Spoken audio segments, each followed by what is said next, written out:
My mom used to take me to the library all the time when I was a little boy. By the time my brother was born, we would go to libraries together. It was definitely something that our family would do quite a lot, and I loved taking out books and bringing them back, and it was such a joy. And I took out a lot of those books that were books on tape, where you listen to the tape and I could read it on my own, and this is before I could read. And I loved my school library growing up in Rydell, Pennsylvania. In the elementary school. I loved that library, and I've loved every library I've ever been in.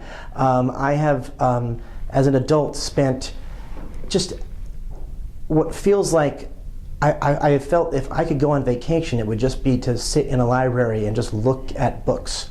It's a heavenly experience to just see the world in a very different way. I mean, of course, there's nothing that compares to seeing the world by going on a hike. But going to the library is going through a hike as well. It's the hike of the intellectual and emotional and spiritual memories of the human race.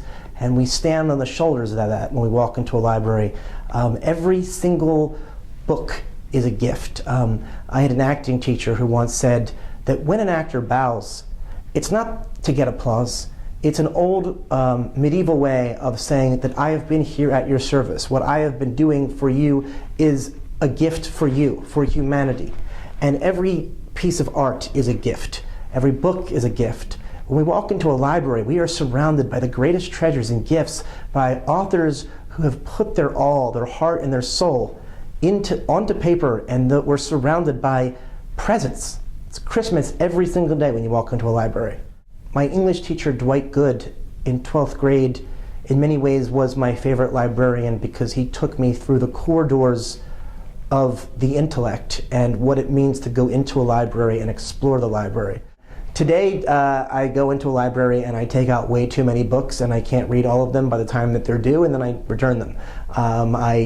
I love taking out new books at libraries. I can't stop. It becomes kind of like, it's like a compulsive shopping habit without having to spend any money. I think that the question around library budget cuts is a very disturbing one because it's the wrong question. The question we should be asking is, how do we make more libraries? How do we put more money into libraries? Not how do we cut libraries? The idea of cutting libraries, the idea of cutting the humanities is like cutting the soul out of humanity.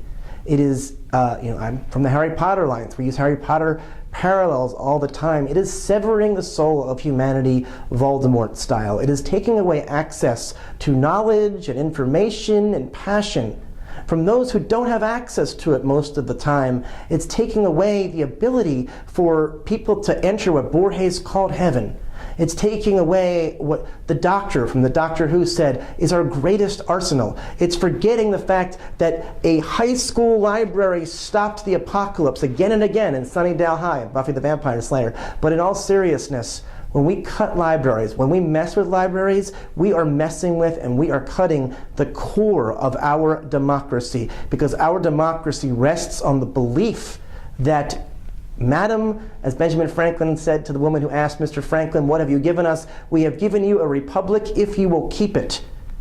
Benjamin Franklin, who founded the Lending Library, and his colleague Thomas Jefferson, who believed an educated populace is what would make a democracy thrive and survive. Without libraries, we cannot keep a republic. The notion that we would put libraries on the chopping block at all, when we should be expanding more and more into them, is so backwards. This notion of austerity regarding libraries, like getting tough and getting serious. 1% of our country owns 40% of the wealth, and yet we dare cut libraries and access for kids and people of all ages to read, to write, to have internet literacy, to have access to information.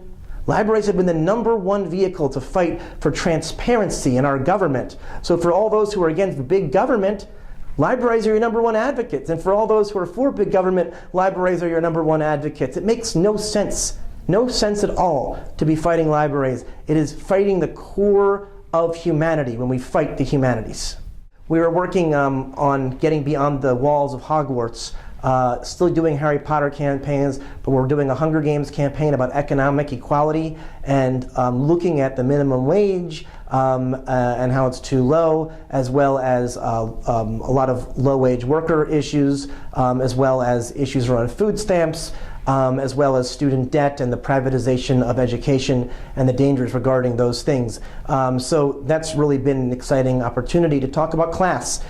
Class has been the number one stubborn problem in U.S. history. Dr. King moved from race as his main focal point to class in the last few years of his life, and out of every social issue in the United States in the last 4 decades, it is the only issue that has gone dramatically backwards. Every other social issue has moved forward in some way.